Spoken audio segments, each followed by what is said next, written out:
Today is a very exciting day because we're starting a new siman, which means that we're moving, we're covering ground together. Siman Reish Mem Tes, and this siman's really split up into three sections. If we could give a brief introduction, the first section I already prepared very well, and this is the topic of traveling before Shabbos. We already briefly alluded to it in the past. How much can you travel? How much distance? Is it a time factor? Why or why not? Planes, trains, buses, cars, taxis, Ubers. We're going to be discussing everything from Aleph to Tuf about traveling. Could you before Shabbos? Yes, no, why not? Also, just want to add one thing is that I made a playlist called the summary playlist where all of the summaries from all of the simanim that we've been doing on Hilchos Shabbos are all there in summary from the beginning. Put them all together. Just wanted to mention that as well. Okay, so that being so, we're just going to jump into it right now. And basically, there is a Gemara in Sukkah, which is actually starts from, I just realized right now, actually, even though there's already 37 PDF files over here, I had in the back of my mind to make the PDF on Sukkah. I didn't, but that's okay. The Torah over here opens up, talks about a different halacha first. We'll maybe come back to that later. But he says, when he opens up, Ein holchem be'erev Shabbos, yoiser megimel parsaos. Person is not allowed to walk on Erev Shabbos more than 3 parsaos. All right. How much obviously is a parsa? One parsa consists of 4 mil. 4 mil is 1 mil is approximately 1 mile. So if we do 4 times 3, we get 12 miles. A person is not allowed to walk more than 12 miles. Kedei sheyagia lemalon, in order that he could reach his place of lodging where he is staying over here, but od hayom gadol, when it is still day. Right? And he's going to be able to prepare the necessities for the meal on Shabbos. There's no difference whether you're going to your house or a host's house. So we see over here that there is a general halacha about making sure that you do not walk more than 12 miles. Now, the obvious question over here is why? And well, I mean, why we already know, right? Over here it says so that you could prepare your needs for Shabbos, which is a surprise if you ask your average person, why are you not allowed to take a 15-hour trip on Friday or Shabbos? They'll say, so I don't cut it too close to Shabbos and miss Shabbos. Wrong. The answer is it's because so that you have time to prepare the meal for Shabbos. Now, the obvious question is, let's say, for example, a person already has the Suda prepared for, or someone's preparing it for him, right? Number one. Number two is nowadays you could go into any supermarket and you could buy Shabbos within minutes, right? So is this going to change the halacha? And we're going to come back to making sure, obviously, that you don't actually end up traveling on Shabbos and that potential issue at hand. So that is the idea over here. Now, the source of this is a Gemara in Sukkah. The Beis Yosef quotes it over here. It's Sukkah Mem Dalid. Amar Aibo Mishum Rabbi Lazar Rabbi Sadok Al Yahalachadam Rabbi Shabbos Yoyz Migimel Parsos. You don't walk more than 3 parsos. Amar Rav Kahana Lo Amar El Labese. Avalu Shbiza Mai Denokit Samach. This is only talking about if you are traveling to your house. If you're traveling to your house, you're not allowed to walk more than 12 miles. Now, we're going to have to also see, is there a difference between walking versus riding on an animal, horse and buggy? Commonly nowadays, we use something called an automobile, right? So is that going to be different? Why or why not? What would be the difference between the two? What? Plane.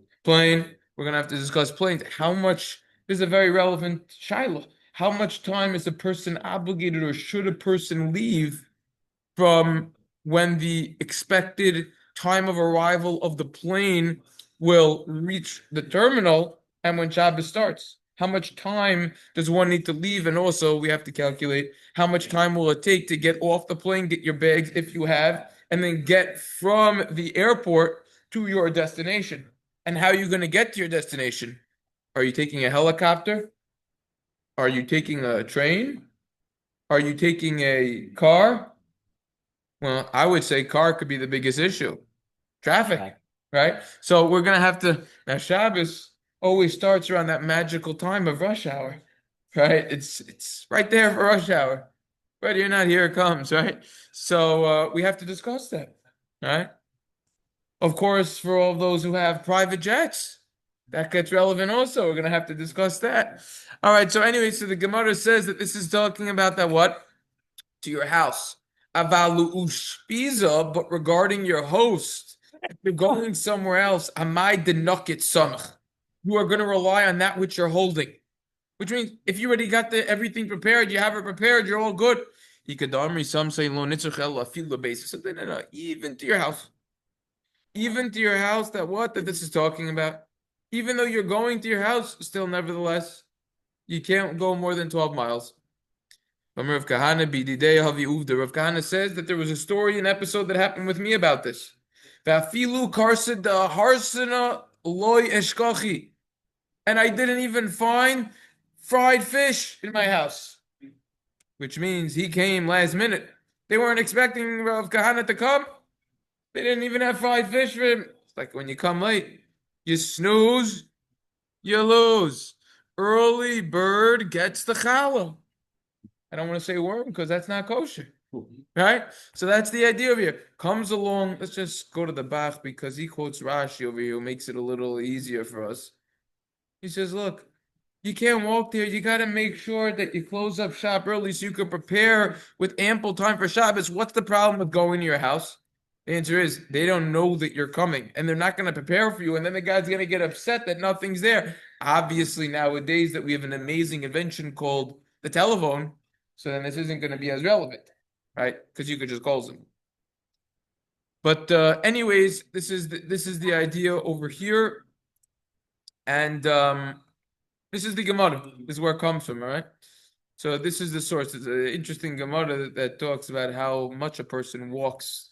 There's a Gemara in Psachim, if you look it up, on Sadi Dalin Mabez that says that the average person could walk 10 parsaos a day. 40 miles. People think, oh, the marathon, marathon's nothing. That's only 24 miles. You could double down on that. Talking 40 miles. It's amazing what a person is capable of once they put their mind to it. The problem is that most people don't really properly apply themselves. But anyone who properly applies himself, it's amazing what could get done, both physically, mentally, spiritually. I mean, it's incredible. It's absolutely incredible. We're talking about the average person is able to walk 40 miles a day. Just think about that for a second. Now the difference, of course, between the marathon and the walking is when you run, you're using a lot of energy in a short amount of time. I think the average person, it takes around 5 hours, let's say, to finish the marathon. So your day is a lot longer than 5 hours, right? So you just keep going, right? And also, we're not talking about you just wake up, you usually walk 2 miles a week over here. Now you're suddenly going to walk 40 miles. Back then, they would walk a lot more. They'd be more active. Nowadays, people are very unhealthy with that. Anyways, this is the idea over here that this is the amount of time that you have. Now, there's a big, long Bach over here. It starts over here on the right side and it continues on the next page. It's definitely worthwhile to see the end of this Bach because it gets quoted all over the place and there's different ways of understanding this Bach. Just cut straight to the chase over here. He says this halacha that we're talking about is specifically referring to when you're walking on your feet. Right? And then he says that's what the Rambam says that the 3 parsaos, that's from the beginning of the day, the Rambam says. It is stringent. So, however, but if you're going on a wagon, now a wagon is like the first class back then. It's like you're taking first class on a plane or a private jet, so to say. A wagon back then is like you're driving in a Rolls Royce. Even having a horse is a chiddush. You know what a horse costs? Go right now, try to buy a horse, see how much it costs. It costs more than 2 peanuts. So even a horse is already higher up than walking. We know from the game of Risk. Person's worth one, the horse is worth five, the cannon's 10. Right? The horse has value to it. So when you go on a wagon, now the beautiful thing about the wagon is you don't got to do nothing. You already have a driver for you also, right? Or the horse, you don't. There's not as much exertion involved. Nahagu ha'olim lahakel. The custom is to be lenient, says the Bach. Now the Bach doesn't specify the reasoning as to why the custom is to be lenient and say that it's okay to go of a distance more than 3 parcels, aka 12 miles. The Bach doesn't specify why. We're going to see others will say the obvious reason why, but the Bach, just to focus on, he doesn't say why. The simple explanation is you're going to get there quicker, right? There's going to be a prima godim, actually, who will differentiate. We'll see it's a short prima godim, but it's a very fundamental prima godim. When a person walks, and this is another factor that we're talking about for the first time right now. When a person walks, there's a lot more exertion that is involved. It's a lot more tiring. And we're going to be doing a little bit of a deeper dive on this. We already touched upon this in the previous simon in Reish Mem Ches by Haflaga Sfina. What was one of the issues of going on a ship? What did the Rif and the Rambam say? Well, we talked about the tron, we talked about air sickness. Seasickness. You're going to get seasick. What's the problem of getting seasick? When you get seasick, then what? You're going to lose your Oneg Shabbos. You're not going to have Oneg Shabbos. If a person is incredibly tired going into Shabbos, he won't have a proper Oneg Shabbos. By the way, we're going to see a lot of chidushim on what is the mahus of Oneg Shabbos. The essence of Oneg Shabbos isn't just about stuffing a person's face, right? That's not Oneg Shabbos. It's not just about the chalent, the matzah ball, the kugel, etc. That's only a means to an end to get to Avodas Hashem. First of all, we already saw Rav Krelitz already said someone who loves learning Torah, that's his Oneg Shabbos. But we're going to see more than that, what the essence of Oneg Shabbos. Oneg Shabbos is you're awake, you're involved, you're enjoying everything that's on. We're going to see the Shulchan HaTorah is going to bring. I'm already ruining a lot of endings over here, but we're going to see the Shulchan HaTorah is going to bring. He's going to say, if you're in an environment or in a location that you feel uncomfortable being in, or you just feel like you can't religiously or spiritually reach the area where you want to be at, where you could be if you were back home, that's a lack of Oneg Shabbos. That's an important point. That's a big chiddush that he says. So therefore, tying that idea back in over here, when a person goes into Shabbos very tired from walking, that's going to be a problem. If someone's going to be walking 30 miles Erev Shabbos, that's an issue. So guys got to figure that out. And we're going to see more about this as well. If a person is involved in various forms of exercise, and he knows that because of the exercise, he's going to be now tired. You've got to cut down that exercise. I'm not saying abolish it. You could go with it, but you've got to maybe keep it shorter. So we're saying that An Erev Shabbos. Shabbos tired. That's right. Because that takes away from the Oneg Shabbos. Now, look, you're going to say, where am I coming from? It's a valid question. We're going to see where I'm coming from. Now, these ideas aren't necessarily brought explicitly in Shulchan Aruch, but we're going to see there's a source for everything I'm saying. Every single word that I just said, I didn't make up one of them on my own. Not one of them. All right. We're going to see this is definitely an idea, which is certainly minimally nice but not necessary. Minimally at the bare minimum. Nice but not necessary. So the Prima Godim over here is specifying that when a person walks, he's exerting more energy over there. That's tiring. And therefore, now he's going to go into Shabbos. He's not going to be able to bask in the radiance of Shabbos properly and enjoy the Oneg Shabbos. So that's a distinction between walking versus going on the wagon versus the horse, which another difference is speed, the timing. There's obviously a difference if you're going in a car 75 miles an hour on a highway. So you could be 20 miles away, but guess what? If you're going 75 miles an hour, you're going to get there quicker than if you're walking 2 miles. Right? So it's all math. So if you're gonna get there quicker, now you don't need to worry that now there's not gonna be any food for you. Number one, number two, you don't need to worry about missing Shabbos. Number three, it's not gonna be worried about getting tired going into Shabbos, aka the three issues that we're dealing with over here. So the vehicle, the horse, the wagon, that's the main factor that we're dealing with over here, right? That is something that is definitely that we should contend with and that we should think about over here. So comes along the Bach, but again, those three ideas the Bach doesn't mention. The Bach just acknowledges the fact that there would be a difference between going on a wagon versus a horse versus walking, right? He's grouping the wagon and the horse together. Yeah. We're going to keep reading the Bach. Yeah, okay, so now let's keep going. Custom is to be lenient. Leave the Jews alone. Is borrowed from the Gemara. Better that they should be accidentally violating mitzvahs than purposely violating them. So it sounds like he says that you shouldn't. Oh, I'm going to tell you something right now, but you just have to buckle in before I say it because you might get surprised. There's certain tzaddikim who didn't travel at all Erev Shabbos, the whole Erev Shabbos. Now, we're going to learn about that more practically. How much was the distance that we're talking about that they didn't travel?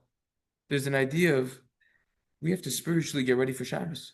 I think I might have said this before. One time, the kids in the school, they were doing, oh, you're going to pretend that you're the tati, that you're the father. What does your father do at the Shabbos meal?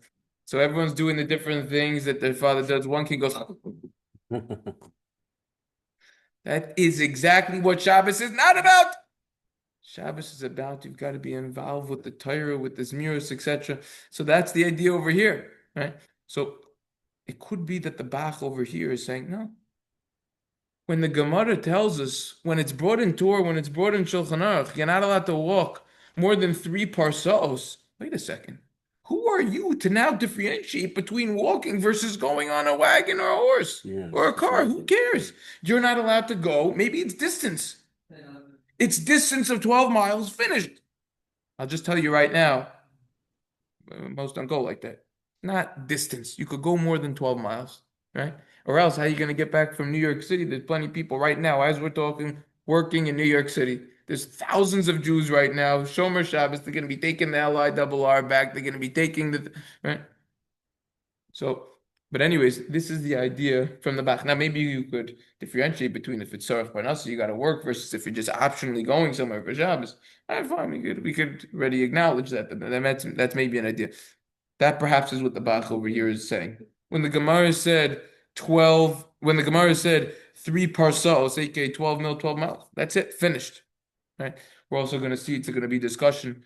Let's say you have food with you, so then is all of this out? Because the main reason is you have to have the food prepared.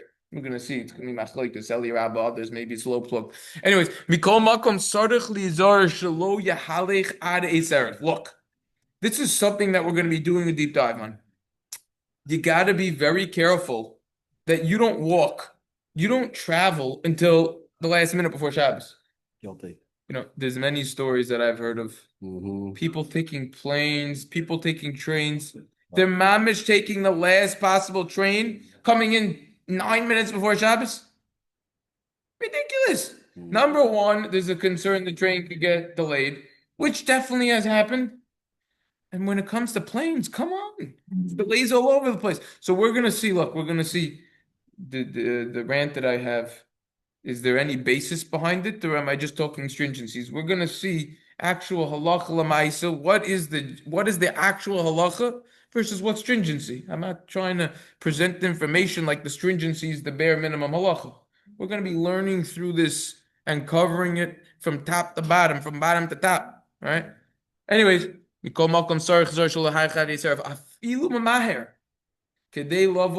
if you're going quick to go to your city, or in your house, many times people stumbled with this. They put themselves in a dangerous halachic situation and they got in trouble. They mamish desecrated Shabbos because they didn't come in the city until night. Parsa. It's better that you actually don't go to your destination, right, far from the city, and don't desecrate Shabbos. Now we're gonna have to see if you're in a very dangerous neighborhood. That's not so simple to do, because if you're in a very dangerous neighborhood right? Let's say, for example, someone's traveling through Horrible. an Arab village in Israel. Mm. Oh, yeah, Shabbos. I'm gonna park my car. Park your car. You're gonna get shot 586 times. You're gonna get stoned 5 million, right? You know what I'm saying? That's Yeah. not necessarily so practical to do. You have to know Mhm. if it's a dangerous area or not, right? Not saying all Arab places are dangerous, but we know that some of them are very dangerous and they're gonna kill anyone who just Yeah. anyone who's Jewish, right? Those are the facts. So the idea is that you got to be careful. And look, we're talking about something very serious over here. And therefore, a person needs to be careful. There was the story, probably said over that the guy was on the highway and there was a major storm and one of the trees fell down and blocked both sides of the highway. So he couldn't go to his destination before Shabbos.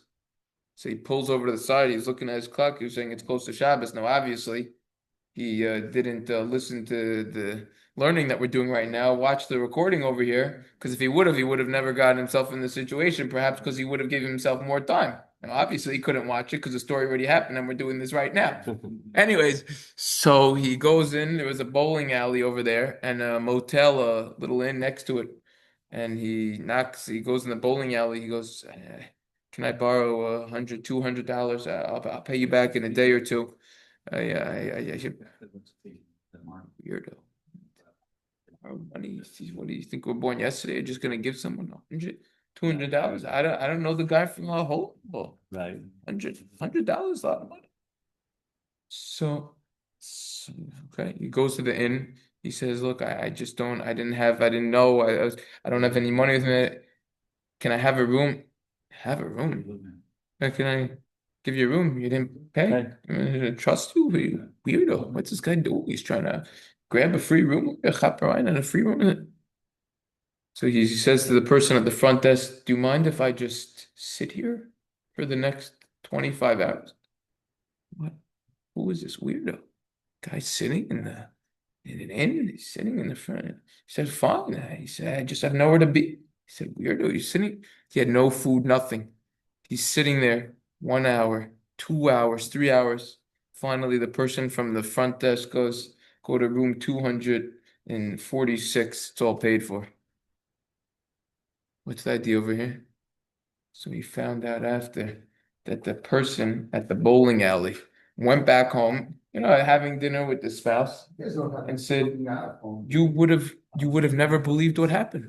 This random person came in. He's a standard day, regular bowling, strikes, spares, everything. Then this random guy came in over here and he had the audacity to ask for $100, $200 and said that he'd pay back. He had no collateral, nothing to leave and anything. What do you think? I was born. So the spouse said back, wait a second. There was the storm. There was the highway, the tree that fell down. Shabbos. He must be an Orthodox Jew. He must have nowhere to stay. Take care of him. He'll take care of you. He'll pay you back. That's what happened. The message is you take care of Shabbos, Shabbos will take care of you. Did he pay him back more? What was Yeah, it? probably paid him back. But the idea is you take care of Shabbos, Oh, you didn't have a credit Shabbos will card? take care. What'd you say? No credit card? Oh, it's after. This Yeah, was I don't know. He didn't have a credit Shabbos card. already? He probably didn't have a credit card, so we could say over this story. Anyways, this is the idea. This is the Gemara and Beitza and Tez Zayin, that all of a person's expenses that are spent for Shabbos, that they're going to be covered for. They're going to be paid for. Um, they're predetermined. Everything that a person's income will make throughout the year is predetermined, right? Uh, However, expenses towards, as we already learned, Shabbos, the more a person spends, the more they're going to get back. So then they could afford it, we said, right? If they can't afford it, then no. Any mitzvah expense. That was the ritva, that was the rashba that you pay for. Tishrei, remember what Tishrei stands for? Oh, Talmud Torah, Yeah. Shabbos, Rosh Chodesh. Yeah. Wait. Tishrei Yud. It's an easy one. Yom Tov. Yom Tov. Right? But the ritva, the rashba say any expenses towards mitzvahs you'll get paid for. Look, I had one chavrusa. The amount of money that he paid me over all the years, he got 10 times that. I'm not making it up. I am not making it up. Another chavrusa that I had, he told me he looked at the amount of money over 4 months what he paid me. He said he won a Chinese lottery, that exact amount of money plus $40. You can't make that up. Any money towards mitzvahs, the more you pay in, the more you pay back. Look, I already put a couple of videos there. This past Rosh Chodesh, Sivan, just 10 days ago or so, we went out to the restaurant for Rosh Chodesh. Guess what? Right, so 5 main courses, totally free. On the house, they happen to have been doing a photo shoot of every single dish on their menu. They happened to have been doing it and said, by the way, you want to just eat it instead of ordering anything? We felt bad. We got a Snapple. We left a tip also. We felt bad. We can't take $200 worth of food for free. We'll leave at least $5, $10 for $200 worth of food. That's the idea. You go and you respect Rosh Chodesh. Rosh Chodesh will take care of you. That's what it comes to. This is the Bach. This is the tour. There's a lot more to discuss over here on these issues. Questions, comments? Nothing? No question, no. No question, comments. Okay. All right. So this is basically the discussion over here, and we're gonna resume with this. We're gonna be doing deep dives on this. It's actually we're not gonna take that much time, but so that's what we're gonna. This is what we're gonna resume with next week. Amir Hashem. Everyone should have a great day and Shabbos. Good. Shabbos. good. What, Okay. no. Question? No, let's. Oh, does the rough Oh. when we saw that there's an Indian to nap Erev Shabbos. Yeah. Where do you see that? So then, a Oh. few places. I mean, It's on the Piskay, right? no, the Shalosh of the Minchas Chaim brought it and everything. I'll pull it up right now. Give me a minute.